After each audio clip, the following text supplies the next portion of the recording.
Du 13 au 14 mars 2024 s'est déroulée la Journée mondiale du rein au Centre national d'hémodialyse à Libreville, mais aussi à Port-Gentil et Franceville.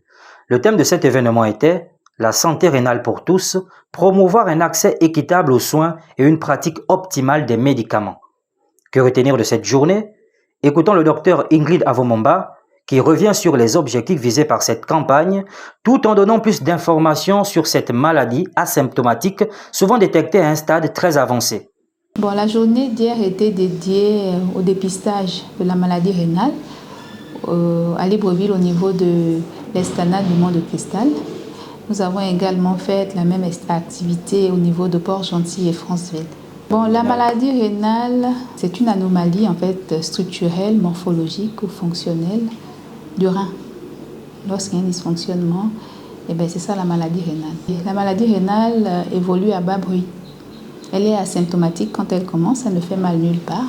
Et lorsqu'on commence à présenter des symptômes, c'est qu'on a un stade très avancé. Quelles sont les bonnes habitudes que les populations peuvent adopter afin de prévenir la maladie du rein? Le patient doit apprendre à aller en consultation. Parce que les principales causes de cette maladie, c'est la tension et le diabète. Il y a aussi les infections. Toutes les pathologies, en fait, lorsqu'elles sont très mal prises en charge, peuvent se compliquer en maladie rénale.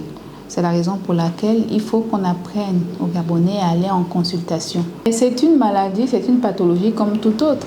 Pour les Gabonais qui ont une carte NAMGS, vous payez votre ticket modérateur, vous voyez un néphrologue. Maintenant, lorsqu'on est déclaré au stade de dialyse, c'est-à-dire lorsqu'on a une insuffisance rénale chronique terminale et qu'il faut dialyser, à ce moment-là, la CNAMGS prend en charge à 100%. Les Gabonais ne payent rien. C'est pris en charge à 100%. À noter que cette maladie touche environ plus de 850 millions de personnes à travers le monde, y compris les enfants.